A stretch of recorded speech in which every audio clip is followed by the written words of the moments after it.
Om Sadashiva Samarambham Shankaracharya Madhyamam Racharya Pariyante Guru Paramparam. Om. Good. Be seated, please. Parameshvara.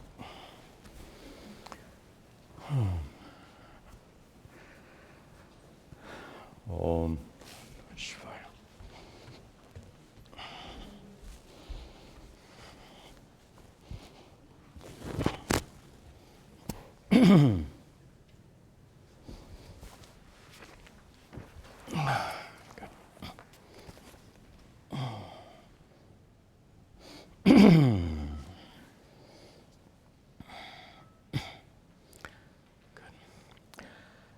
Om Sahana Vavatu Sahano Bhunaktu Sahavirdyan Karavavahai Tejasvinavadhitamastu ma vidvishavahai.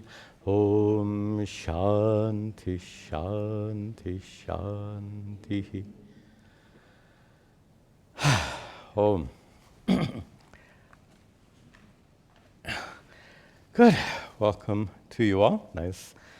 We're continuing to meet in spite of the pandemic. We have to mask up, and I'll just remind you that it's really important that we make this ashram as safe as it is at your homes. And that's why we request you to wear a mask. You should be vaccinated or regularly tested. And I'll remind you, our ventilation system runs continuously so that air never remains stagnant. So we're taking the appropriate steps so that we remain safe. So with that in mind, welcome to you. And also welcome to our online viewers. There are many of them. We will continue today our study of Chapter 5 of the Bhagavad Gita, Sannyasa Yoga. And we'll begin, as always, with some recitation, beginning with verse 13. And please, as I chant, glance at the meaning and then repeat after me. Okay. Sarva karmani manasa, sarva karmani manasa, sanyasyaste sukham vashi, sanyasyaste sukham vashi, navadvare pure dehi, navadvare pure dehi, naiva kurvanna karayan, naiva kurvanna karayan, na kartritvam na karmani, na kartritvam na karmani, lokasya srajati prabhuhu, lokasya srajati prabhuhu, na karma phala samyogam, na karma phala Swabhavastu pravartate, swabhavastu pravartate, nadatte kasyachit papam, nadatte kasyachit papam, na chaiva sukritam vibhuhu, na chaiva sukritam vibhuhu, ajnanenavritam jnanam, ajnanenavritam jnanam, tena muhyanti jantavaha, tena muhyanti jantavaha, jnanena tutarajnanam, jnanena tutarajnanam, yesham nashitam atmanaha, yesham nashitam atmanaha, tesham adityavajnanam, tesham adityavajnanam, prakashayati tatparam, prakashayati tatparam, tadbuddhayastadatmanas, tadbuddhayastadatmanas, tannishtas tatparam tatparayanaha tannishtas tatparay gacchantya punaravrittim gacchantya punaravrittim jnana nirdhuta kalmashaha jnana nirdhuta kalmashaha vidya vinaya sampanne vidya vinaya sampanne brahmane gavihastani brahmane gavihastani shuni chaiva shvapakecha shuni chaiva shvapakecha pandita samadarshinaha pandita samadarshinaha. Very good. Let's return to verse 14. That's where we left off at our last class. We'll pick up the thread and then continue. We have some very important Vedantic teachings coming in the next few verses. But before we get there, we saw this really striking verse, this verse 14. And let me remind you the context. The context up on our board, light please. The context is of the 5 kinds of sannyasa we've discussed in this chapter, Sri Krishna focuses on the 5th kind. And the 5th kind is understanding Atma as a non-doer, as a non-agent of action. In Sanskrit, akarta. Let me explain that. So, let's just revisit this very, very important theme. Who came to class this morning? Nice question. Who was it that made, actually let's be very specific. Who decided to come to class this morning? Yeah, some of you say, oh, my spouse. Sometimes that's the case, I understand. But even if that's the case, you had to decide to agree to come. So who is it that was the agent of coming to class? Certainly not your car, right? That was a vehicle. But just like your car is merely a vehicle for coming to class, isn't that equally true of your body? You won't say your car is the agent of coming to class. In the same way, you won't say your body is the agent of coming to class. And here's the tricky part. That decision-making process, when you decided to come to class, that took place in your mind, did it not? It doesn't take place anywhere else. The decision-making process to come to class took place in your mind. Was that process known to you or unknown to you? Known, like all mental activities are known to you. All mental activities are revealed by your own consciousness, your awareness. You are aware of whatever is happening in your mind. And when that decision-making process took place, you were aware of it happening in your mind.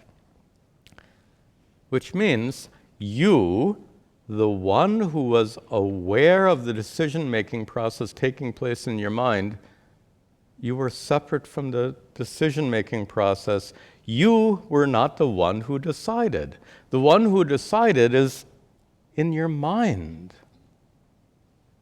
Not the true you consciousness, Atma.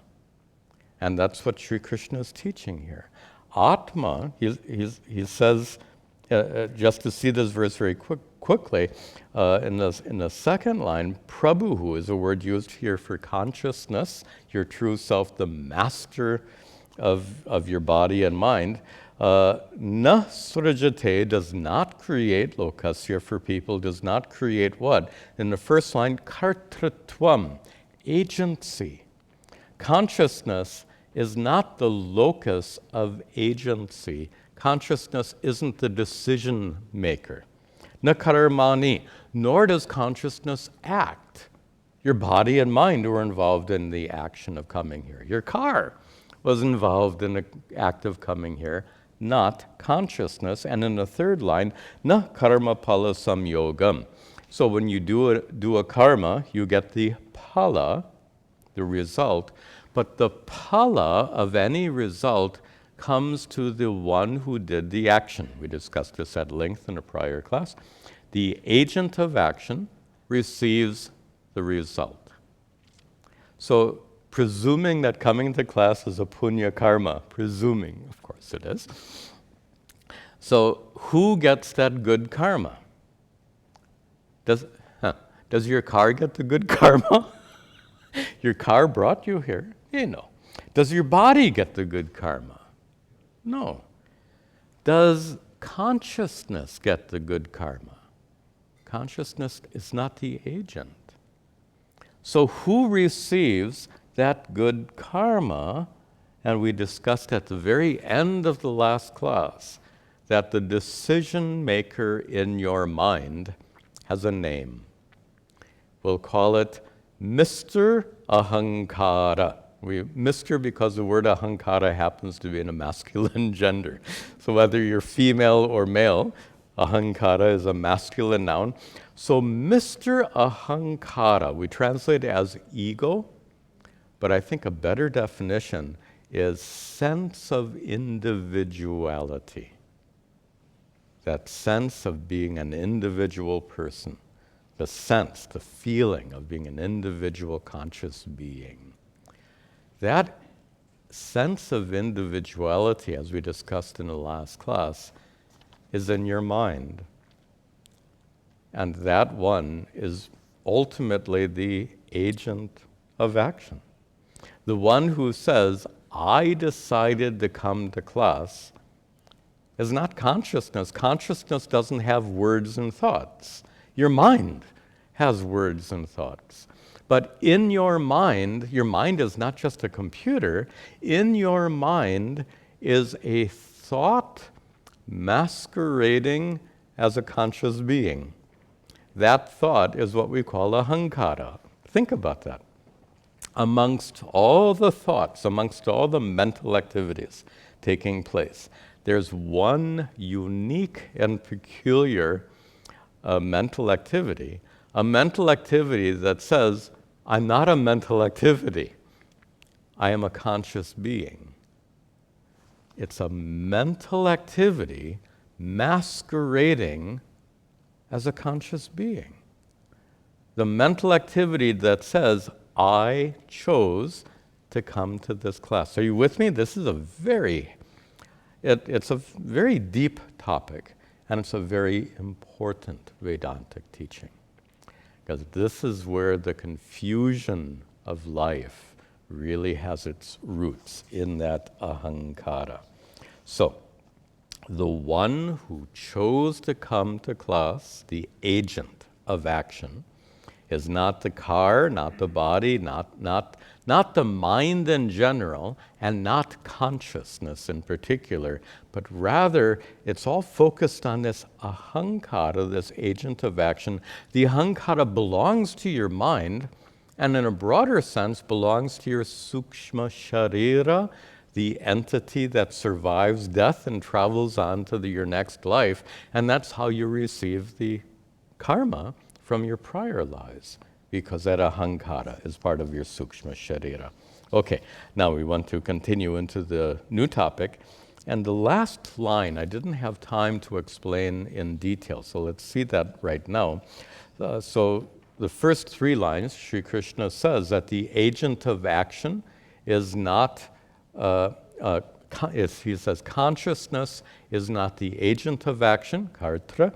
Consciousness is not the action, the one who, not nakarmani, consciousness is not the actions, nor is consciousness karma pala samyogam, nor is there any, consciousness does not receive the results of any action, he says in the first three lines. But in the last line he says, swabhavaha tu, but swabhava, nature, pravartate. Nature acts. And that's a little cryptic but extremely profound. Nature acts. And I began to explain at the end of the last class in this way. When you are born in a state of ignorance, which is completely natural, right? Ignorance is natural. You are naturally born in a state of ignorance. And in particular, ignorance of what Sri Krishna is teaching in this verse. You fail to recognize your true nature as consciousness. You fail to recognize that consciousness is not an agent of action. And you get identified with the body, with the mind, with the senses. And this Mr. Ahankara arises in your mind. Not initially. I think infants don't say, I am this, I am that. That sense of individuality doesn't come to a newborn infant. It comes later. Probably by the age of 1 or 2, the infant develops that sense of being an individual being. But prior to that time, we can easily imagine that an infant doesn't yet have that sense. But because the infant has ignorance, naturally, that ahankara naturally arises. And from that ahankara and ignorance, other things arise. Let's see this at the board. Let me get to the board here. And I think I can erase this. It's been up for several classes.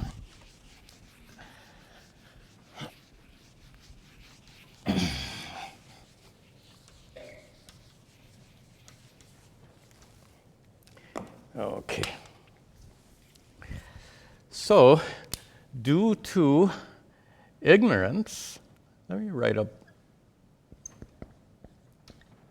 the Sanskrit word for ignorance is ajnana.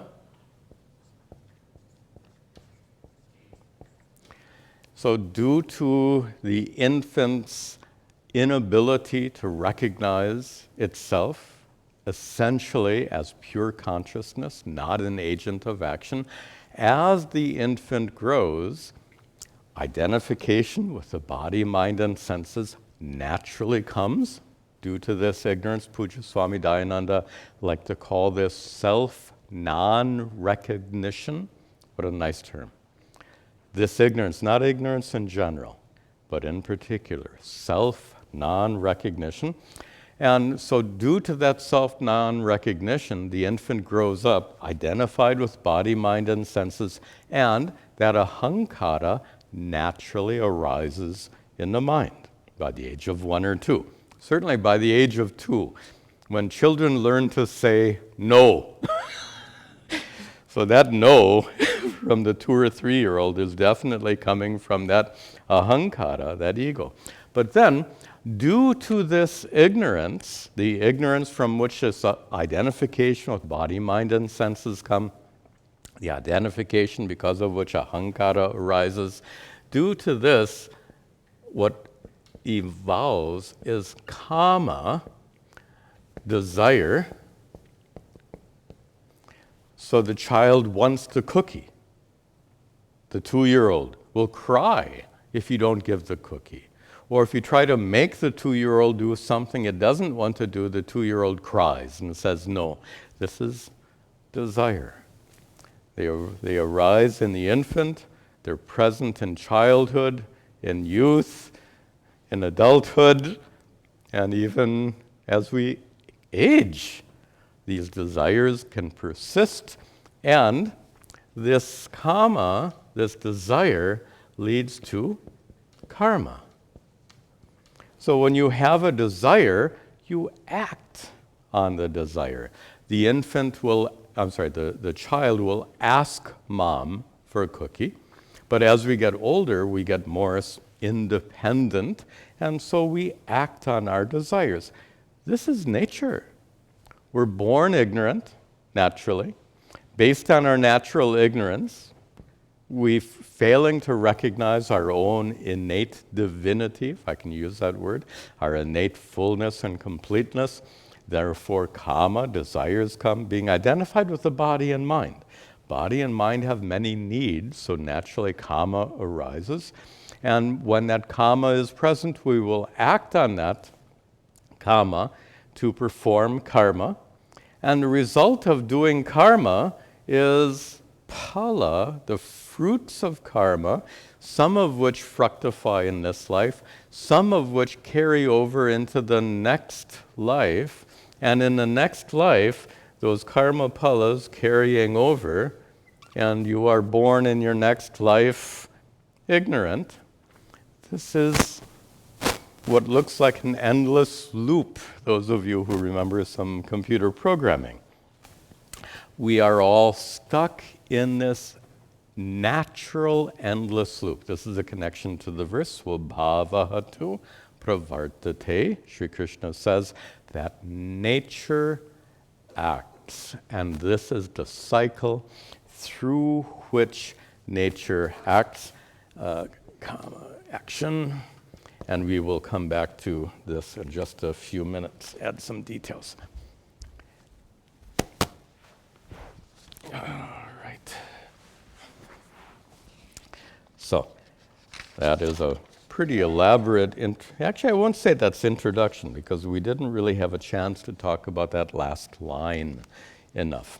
Now we understand it clearly, and we can proceed. Nadate kasyachit papam, nadate kasyachit papam, na chaiva sukritam vibhuhu, na chaiva sukritam vibhuhu, ajnanena vritam jnanam, ajnanena vritam jnanam, tena muhyanti jantavaha, tena muhyanti jantavaha. Good. Prior line, Sri Krishna used the word Prabhu, master, for Atma. Here we see the word Vibhu. Vibhu means all-pervasive. Vibhu is also referring to Atma. Atma as the all-pervasive consciousness, the one consciousness manifest in all living beings. So that consciousness, that true self, the reality of yourself, that Prabhu, kasya chit, for anyone, na adate papam. Papams, as you probably know as sin. So, na adate, does not receive sin, kasyachit, of anyone. Atma is not the recipient of anyone's papa karma, na chaiva sukritam, nor is Atma the recipient of anyone's good karma.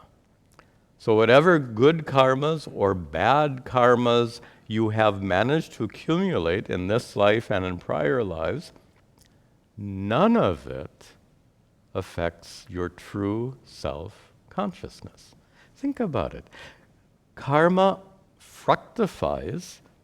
That fructifying karma, definitely it affects your body, it affects your mind, it affects your life, it affects your family, it affects everything except consciousness. Properly understood, your consciousness is unchanging. The unchanging consciousness by which all your changing mental activities are known, and because your consciousness properly understood is unchanging, it can't be affected by anything. To be affected, it would have to undergo change. But because your consciousness is utterly unchanging, like the light of the sun just goes on shining no matter what happens, the light of consciousness just goes on shining, utterly unaffected by what it shines upon, just like the sun. Okay, so that consciousness is not the one who receives anyone's punya or papa karmas. Remember in a prior class we had that beautiful metaphor of the Padmapatram, the lotus leaf. So like water doesn't wet the lotus leaf, it turns into little drops and falls off. in the same way. The activities of life and your past karmas does not affect consciousness. As the lotus leaf remains unaffected by water, consciousness remains unaffected by good and bad karmas. Now here comes some really important Vedanta. Ajnanena avritam jnanam. Jnanam, knowledge. Knowledge of your true self is avritam, covered, ajnanena, by ignorance. Jnana is covered by ajnana. Knowledge is covered by ignorance. We're going to explain this a lot, don't worry. Tena, because of that, jantavaha, creatures, people like you and me, muhyanti, get confused, get deluded, get stuck in this endless loop. Ajnana, kama, karma, and getting reborn. They are caught up in that loop and stuck, so to speak. Okay, the crucial thing that's said here, and it's going to take some explanation, is when in the third line, ajnanena avritam jnanam. Knowledge of your true self is avritam, covered by jnana, by ajnana, by ignorance. And the sense of covering needs to be explained. Let's take some time. It's a very important teaching. Let's make sure we really get it. As we've discussed, and as you know very well, consciousness is immediately present in your experience right now. Right? How do you know what's happening right now? You're conscious of what's happening right now. You're aware of what's happening around you. You're aware of what's happening in your mind. Well, that consciousness, please make sure you keep your masks on throughout the class, just for the safety of everyone in here. Thank you. So that consciousness is Atma. There's no distinction. It's not like there's consciousness and Atma. Your consciousness is Atma. One of the four Mahavakyas you may or may not know is Prajnanam Brahma. Prajnana means consciousness. Brahma is the ultimate reality. The ultimate reality, we can call it Brahman, we can call it Atma. Prajnanam, consciousness, is that ultimate reality. So don't think that your consciousness is anything other than Atma. Of course, this leads to the obvious question. Wait a minute, how can my consciousness be Atma? That's the right question to ask. My consciousness is a mess. My consciousness is riddled with anxiety and frustration and hurt and blah, etc., etc., etc. How can my consciousness be Atma? The confusion, of course, is that the anxiety and hurt and frustration are present in your mind. They belong to your mind. They're absolutely present there, but they don't belong to consciousness, nor do they affect consciousness. If you have anxiety, frustration, and hurt, how do you know you have anxiety, frustration, and hurt? You are aware of the anxiety, frustration, and hurt. You are the knower of the anxiety, frustration, and hurt. Anxiety, frustration, and hurt are the known, and you are the knower. That which is known is separate from the knower. You are the knower or observer of anxiety, frustration, and hurt. Therefore, you're necessarily separate and independent of it. You are that consciousness. Okay. Now, here's the new topic. That consciousness is Atma. That consciousness is present here and now, fully and completely. Consciousness can't be partially present. Consciousness is 100% present then why is it that you're not enlightened? Consciousness is present but unknown. Consciousness is immediately present in your experience, but not recognized as it truly is. You think your consciousness is ordinary. You think your consciousness is subject to frustration and anger, etc. But that's wrong. You fail to understand your own true self, your own consciousness, the consciousness which is present here and now in this experience. You fail to recognize it. Why? How can we fail to recognize the truth of something immediately present in our experience? I'll say that again. This is the key for today's class. How can you fail to recognize the true nature of your consciousness when it is immediately present in your experience? That's why Sri Krishna says, avritam, covered, ajnanena, by ignorance. There is something present here and now which prevents you from recognizing the true nature of your experience. Even though consciousness is fully present here and now, it is still misapprehended because it is as though covered by a veil of ignorance. This veil of ignorance is a metaphor frequently used in Advaita Vedanta. The metaphor is if you are in a dark room, all the objects in the room are already present but unseen to you.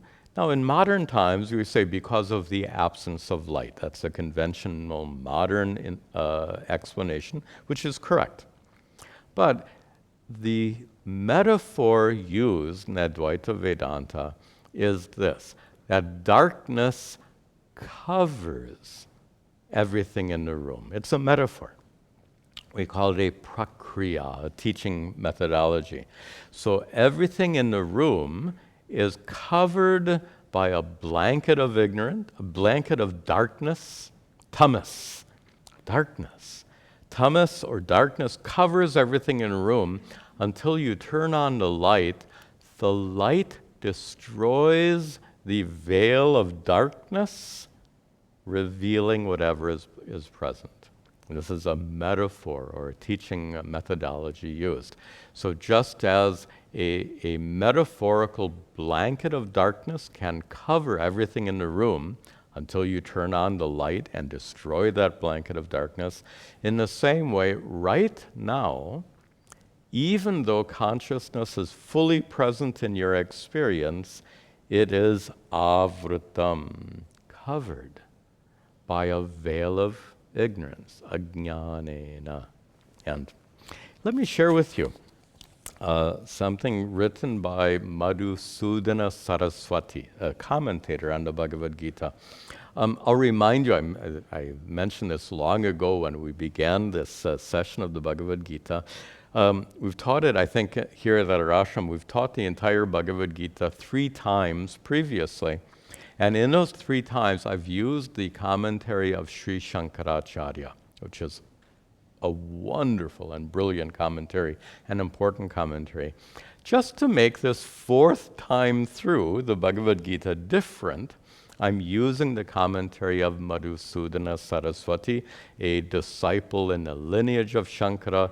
Madhusudana probably came about 600 years later than Shankaracharya, but in that same tradition of Advaita Vedanta.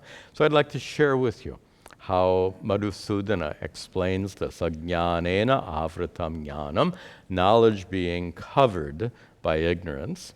And let me just read it and then I'll explain it. In fact, I'll put it on the board. He says, ajnanena, by ignorance. What do you mean by that?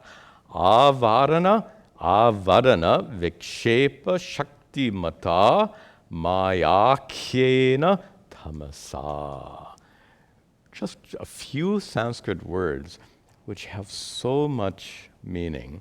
And let me go to the board and just write down the words. Some of them will be new for you. Oh, thank you. Helpful if I let you see. Okay.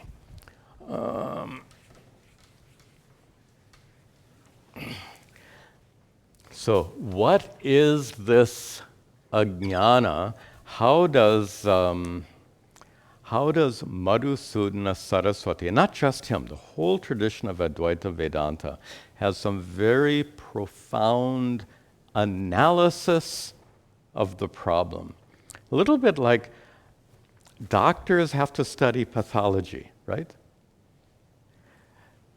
Pathology is what makes you sick. But notice, by studying pathology, the doctor doesn't cure you. But without studying pathology, that doctor may not know what's going on. In the same way, and I'm going to be a little sarcastic here intentionally, what are we studying right now? Ignorance. What in the world do you hope to accomplish by studying ignorance? You see the point? The study of ignorance is a very complex and endless study, and it doesn't in and of itself lead to enlightenment. There are scholars who go on and on arguing about this for centuries, and they still argue about it today. I won't get you into the arguments, but know that this is a topic of scholarly argumentation from Shankara's time to the present date. What do you get out of arguing about the nature of ignorance?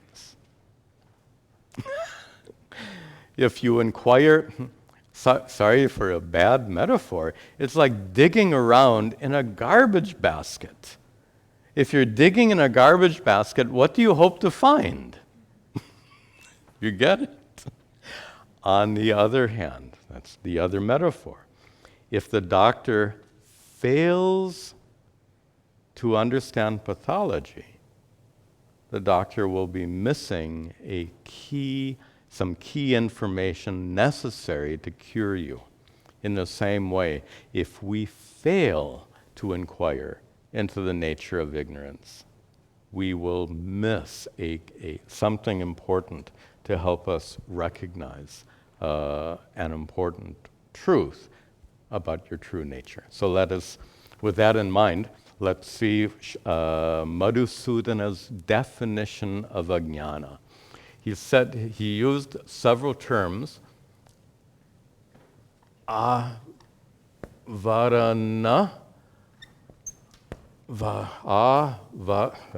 spelling it right. Avarana, vikshepa.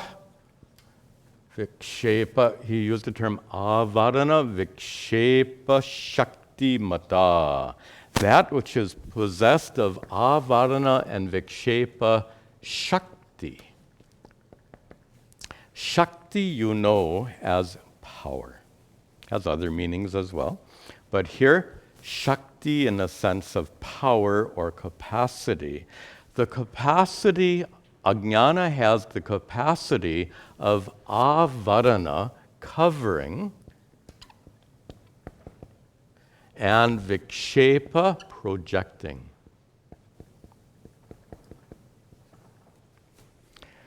So ignorance, defined by Madhu, and again, not just by Madhusudana, the whole tradition, but he makes it so clear in his commentary. The ignorance that covers your true nature has these two shaktis, capacities. It has a covering capacity, the capacity to veil your true nature. And then it has a vikshepa shakti, the capacity to cause you to project other things. You fail to recognize Your true nature is Satchidananda, and then you project your true nature as being I am so-and-so. You identify with your body and mind. That identification with the body and mind is an error projected by ignorance. So notice this twofold process. First, avarana, covering or non-recognition, to use Puja Swamiji's terminology. First is non-recognition, and second is error, projecting what you're not. Non-recognition leads to projection or error. Non-recognition leads to error. This is very important stuff. So he says, avarana vikshepa shakti matena. Then he says, what? Sorry. Then he says, maya akhena. He says it is maya akhya. It is akhya simply means called. It is called Maya. Maya is this mysterious factor which causes us to fail. Let me get the language straightened out here. Maya is this mysterious factor which makes us confused about the nature of everything. But just to illustrate the power of Maya, we think things are solid, but you've heard me give this example many times before. My arm is made of atoms. This hand is made of atoms. The atoms in my arm and the atoms in my hand are 99.99% empty space. Where does the sense of solidity come from? The point is that we fail to recognize reality as it truly is. The universal cause for us to fail to understand reality as it truly is, that universal cause is Maya. Please, please, please don't translate Maya as illusion. This is one of the big mistakes made in Vedanta. Is this an illusion? It feels very real. You can't say this is an illusion. It's not an illusion of solidity. You experience solidity, but nothing solid. This is the point. You experience solidity, but it's not solid. This inability to understand reality as it truly is, that is due to Maya. Maya is the power because of which we fail to appreciate reality as it truly is. I'll say that one more time. Maya is a power. We also call it Maya Shakti. Just as up here we had Avarana and Vikshepa Shakti, we also say Maya Shakti, the power of Maya. The power of Maya is to prevent you from perceiving from understanding reality as it truly is. And the last word Madhusudana uses in describing ajnana is tamas. Tamas, darkness. And this is darkness as understood in ancient times. In ancient times, they didn't understand photons. When you see me because photons are streaming from the light, bouncing off of my body, striking your eyes, focused on the retina, and when those photons strike certain cells in the retina, they cause an electrical response, and your nervous system goes back through the optical nerve to your brain, and you see me. Was this understood by the ancient rishis? Obviously not. So, Tamas here refers to their ancient worldview. And in order to use their teachings, we have to understand their ancient worldview. And they really looked at darkness as a thing that covers. Tamas, darkness, is like the blanket of darkness covering the room in the prior example. So they looked at tamas as an existent darkness which has the ability to cover or obscure, and that is the last of the words used by Madhusudana. So,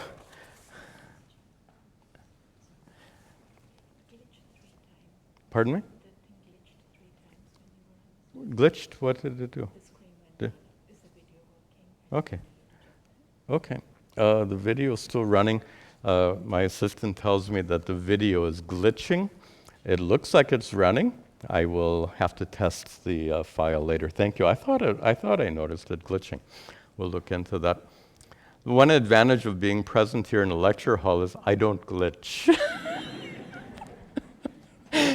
I occasionally say wrong things. I make mistakes, but I won't glitch like the computer.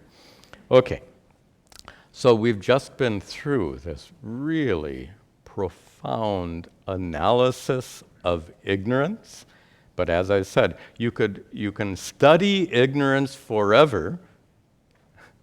Think about it. You can get a PhD degree in ignorance. What do you get out of it? Nothing. But just like, by the way, there are people who get a PhD in pathology, I suppose. Right? There's some value in that, but not direct value. So the value of pathology is that it leads you to solve an illness. The value of understanding ignorance here is that it leads you to discover your true nature. Okay, enough said. Let us proceed.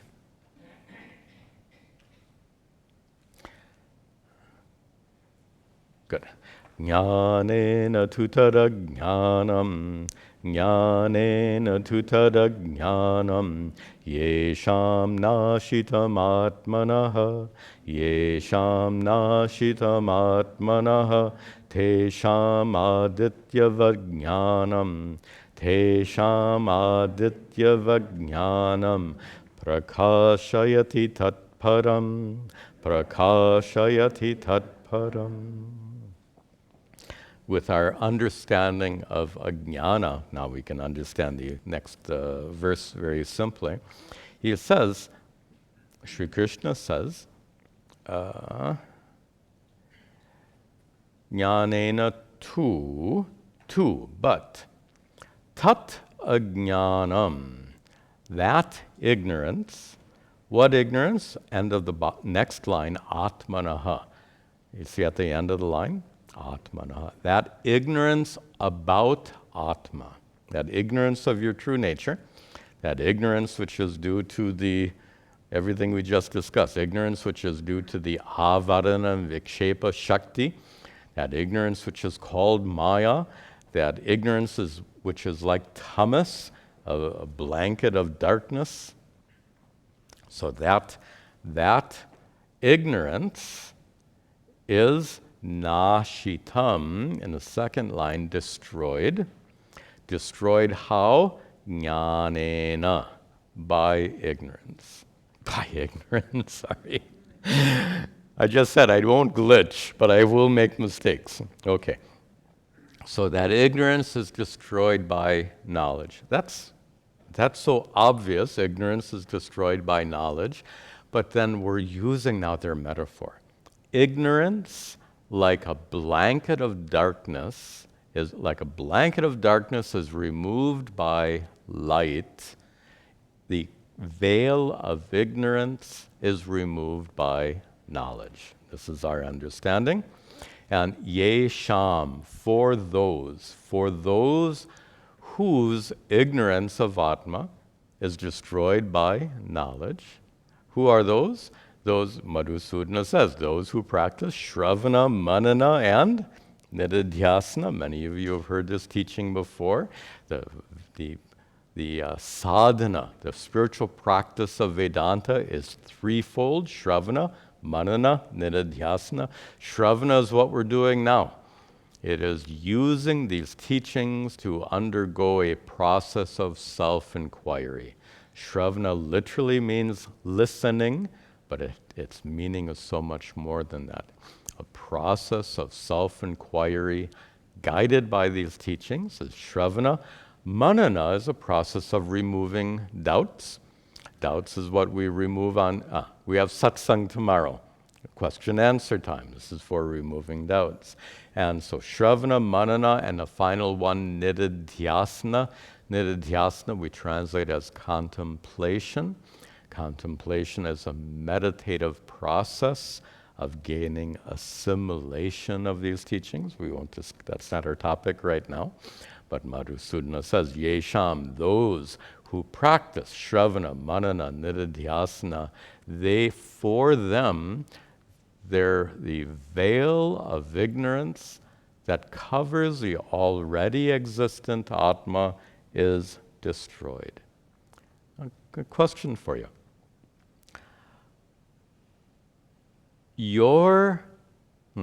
The presence of consciousness in your experience now, assuming that you're ignorant, assuming that you're not yet enlightened, you're en route, but supposing that you're not yet enlightened, the consciousness present in your experience right now, and the consciousness present in the experience of an enlightened person. Compare those two. The consciousness present in your experience right now, and the consciousness present for an enlightened person. Any difference? How do you say? Koi fark nahi. Absolutely no difference in the consciousness. Could be a tremendous difference in how you interpret that consciousness. You might think your consciousness is subject to pain and frustration and sadness. The enlightened person knows that consciousness is utterly unaffected, but the consciousness itself is identically present in your experience, identically present in the experience of an enlightened person. But, Tesham, in the third line, for them, for those who are enlightened,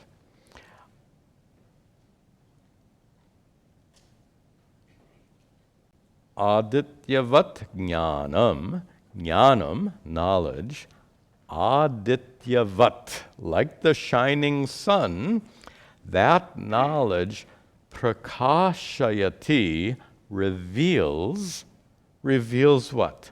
Tat param. Tat, that. Param, ultimate truth. And sometimes what's important is what is not said. Did Sri Krishna says that knowledge reveals Atma? This is a really important point. Pay attention right now. Does knowledge reveal Atma? Atma being consciousness. Does consciousness need to be revealed? Do you need Vedanta to tell you that you're conscious?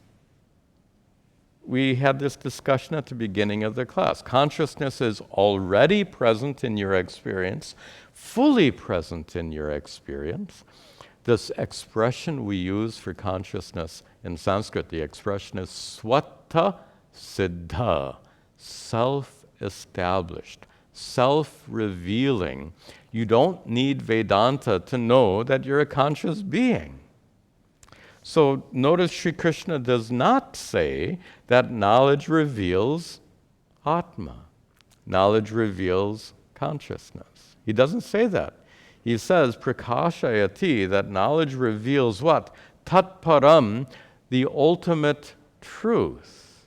Knowledge reveals the ultimate truth by adityavat, like the sun, removing darkness, reveals the entire planet, at least half the planet at a time. The sun reveals the activities on the sun-facing side of our planet. All of that is simultaneously revealed by the sun in the same way. This knowledge, the knowledge that Sri Krishna is teaching Arjuna, the knowledge that Sri Krishna is teaching us all, that knowledge, prakashayati, reveals, doesn't reveal Atma, reveals the ultimate truth. And reveals the ultimate truth by, like the sun removing darkness, this knowledge removes the veil of ignorance and revealing the ultimate truth. Okay, then. Tad buddhayas tadatmanas, tad buddhayas tadatmanas, tannishtas tatparayanaha, tannishtas tatparayanaha, gacchantya punaravrittim, gacchantya punaravrittim, jnana nirdhuta kalmashaha, jnana nirdhuta kalmashaha. Now we're talking about the nature of the enlightened person. Prior verse, those who have done the Shravana Manana Nididhyasana, those for whom this knowledge has removed the veil of ignorance, revealing their true nature. For them, they are called here tad buddhayaha. And the word tat, the pronoun tat, comes 1, 2, 3, 4 times here. It refers to Atma. Tat refers to Atma here. Tad buddhayaha, those whose buddhis, intellects, are fixed on tat, Atma. Tadatmanaha. By the way, that's my name, right? We see it quoted here. Tadatmanaha, with a different meaning here. Those whose Atma, sense of self, is tat, that Atma, consciousness. Tan nishtaha, tat becomes tan. Tan nishtaha, those who are fixed on Atma. And tat parayanaha, those who are focused on Atma. So Sri Krishna is saying almost the same thing in all 4 of these words. Those whose minds are fixed on Atma, those whose selves are fixed on Atma, those who are established in Atma, those who are focused on Atma. What is his point? Remember Mr. Ahankara? Mr. Ahankara, sense of identity, self of individuality. How about if we give it one more definition? Self-definition. Ahankara, self-definition. How do you define yourself? Well, if you define yourself conventionally, you'll start off with, well, I am male or female, I have this age. Already you're making huge blunders because you're describing your body, right? If you start describing your profession, you're describing something else. If you start describing I'm happy or sad, you're describing your mind. So suppose we think of ahankara as self-definition, and this ahankara is full of wrong self-definitions. Suppose ahankara, self-definition, instead of saying, I am this, I am that, I am male, I am female, I am young, I am old, suppose ahankara is enlightened. Puja Swamiji liked that expression, enlightened ahankara. An enlightened ahankara is a self-definition that says, I am Satchidananda Atma. I am is ahankara. I am Satchidananda is an enlightened ahankara. There is still a sense of individuality. But now that sense of individuality is enlightened, so to speak. Its self-definition is correct. I am Satchidananda is an enlightened ahankara. This is the shift of identification. We start off, as we said before, as infants. We start off identifying with body, mind, senses, emotions, all of this. And that identification is very deeply ingrained. That identification is with us for decades and decades. This light of knowledge leads you out of that false identification and leads you to proper identification. What is that proper identification? My true nature is consciousness, and that I am fundamentally a conscious being. I'm trying to be very, very clear for you right now. This is what it is to an enlightened person who will think like this. My true nature is that I am a conscious being. The conscious being that I am is utterly independent of the body, mind, and senses. The conscious being that I am is Satchidananda. It is full, complete. My consciousness is not stuck inside my body. Consciousness is all-pervasive. Consciousness is full, complete. That consciousness is the so-called inner divinity. This is a shift of identification that takes place. And for these enlightened persons, gachanti, they reach punar avritim. Punar avritti is a complicated word for rebirth. Avritti, coming back, punaha, again. Coming back again means rebirth. But notice hidden in this word, gachanti punaravritim. They don't reach rebirth, they become free from rebirth. Why do they become free from rebirth? Because all those karmas belong to Mr. Ahankara. Mr. Ahankara has become enlightened. You now know Ahankara as being a fiction of your mind. Ahankara is merely a mental event, so that enlightened Ahankara is not able to own karmas.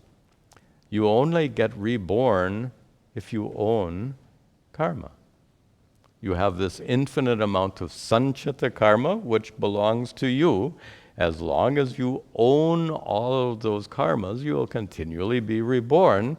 But the ownership, as we said at the beginning of the class, the ownership is focused on Mr. Ahankara.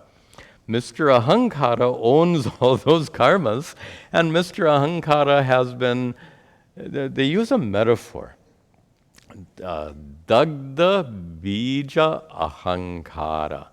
For the enlightened person, the ahankara is still present, but now enlightened. The term used by many commentators is that the ahankara is like a burnt seed. Dagda bija. A burnt seed. If you have a seed, and if you plant the seed, it can grow. But if you take that seed to your kitchen and fry it up in a pan, that burnt seed cannot grow. It still exists. In fact, it might be very tasty in whatever you're cooking, but it can no longer germinate. So an enlightened ahankara is compared to a burnt seed. A burnt seed, just as a burnt seed cannot germinate, an enlightened ahankara cannot possess all those past karmas. And in this way, you become free from rebirth, and the enlightened people become jnana, nirdhuta, kalmashaha. They're kalmasha means impurity. And impurities here are strictly speaking, good and bad karmas. Very curiously, good karmas are as much of an impurity as bad karmas. In what sense can good karmas be an impurity like bad karmas? Both cause you to get reborn. Even good karmas lead to rebirth. If you get rebirth, you're subject to suffering. So there's even a downside to good karma. Even good karma can lead to rebirth and suffering. Therefore, both good karmas and bad karmas are called kalmasha here. But the enlightened person is jnana nirdhuta, completely purified of those karmas due to jnanam, the knowledge which makes the ahankara enlightened, the knowledge which makes that ahankara like a burnt seed, the knowledge which prevents that ahankara from possessing all those karmas and getting reborn again and again and again. This first begins this next topic of the chapter, which is to talk about the nature of an enlightened person. Let's just see just to get the flavor of it. This verse is so familiar, and there's not much to teach. So we'll conclude the class with this one more verse. Vidya vinayas. I'm not getting the meter here. Nadate kasyachit papam vidya vinaya sampanne vidya vinaya sampanne brahmane gavihastani shuni chaiva shvapakecha Pandita samadarshinaha. This is one of the verses that people love to quote, and it's a lovely verse. It would be nice to end our class with this lovely verse. Start in the last line. Panditaha does not mean scholar here. It can mean scholar. Here it means enlightened people. That's our topic. Our topic is those who are enlightened, those who have enlightened ahankaras, those for whom knowledge has burnt away the veil of ignorance, revealing their true self.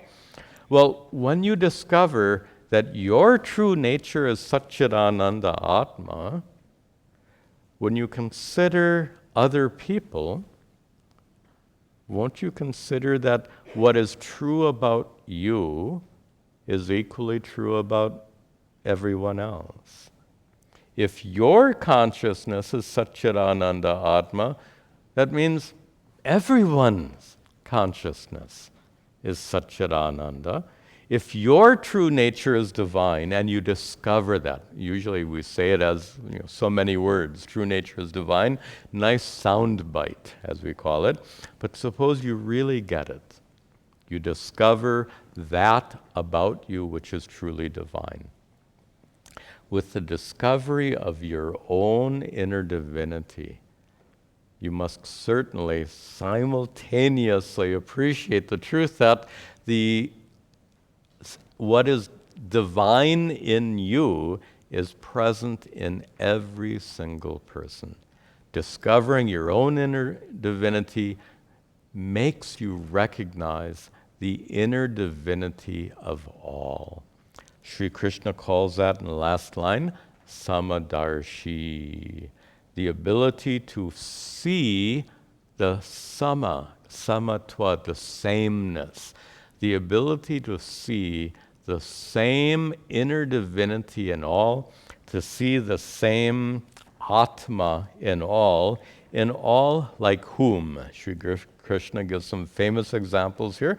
In the first line, vidya vinaya sampanne brahmane. In a brahmana, in a priest who is sampanna, endowed with vidya, wisdom, and vinaya, humility. These two should go together. They don't always go together, but they should. So the priest who is endowed with both wisdom and humility, you can perceive the divinity of that priest, brahmana, but not only in the priest, also gavi, in a gau. Gau is cow. To appreciate the divinity of a cow. Hastani is hasti, elephant. By the way, nice Sanskrit word. Hasti is that which has one hand. What is the one hand? The trunk. Literally, the one-handed one is an elephant. So if you can see the same divinity in a pious priest, you see the same divinity in a cow, you see the same divinity in an elephant, you see the same divinity in Shuni, in a dog. And remember, in India, dogs are not always family pets like they are here. Dogs are often living on the street, not very nice. Those not very nice dogs. So if you can appreciate the divinity of a street dog and appreciate the divinity, Ch.5, in one who cooks and eats dogs. Huh? This is a common expression for an outcast, a chandala. So one who is so lowly that they resort to cooking and eating dogs. If you can appreciate the exact same divinity, the same divinity that's in you is the same divinity in a pious priest, same divinity in a cow or elephant, same divinity even in a street dog, not your pet, in a street dog or one who has no choice but to eat dogs. This is that Samadarshi, the one who sees the sameness of all. This is the first of several verses describing an enlightened person. We'll see more in our next class. Quick announcements at the end of this class. We have our Satsanga question-answer session tomorrow at 6 p.m. For our online viewers, I'm sorry, but we're not able to video these question-answer sessions. But all the topics are covered in classes anyway. Also, is the weather okay for our gardening project? I don't get a response from anyone. So we have a gardening project planned. Okay, we have a gardening project planned, which is to clean up the garden. If you are free to stay behind for a while and help to clean up the garden at the end of the season, that would be great. And it's also kind of pleasant to work together as a team and take care of these projects. So if you can, please stay behind after class and help with our gardening project, and we'll conclude with our closing prayers.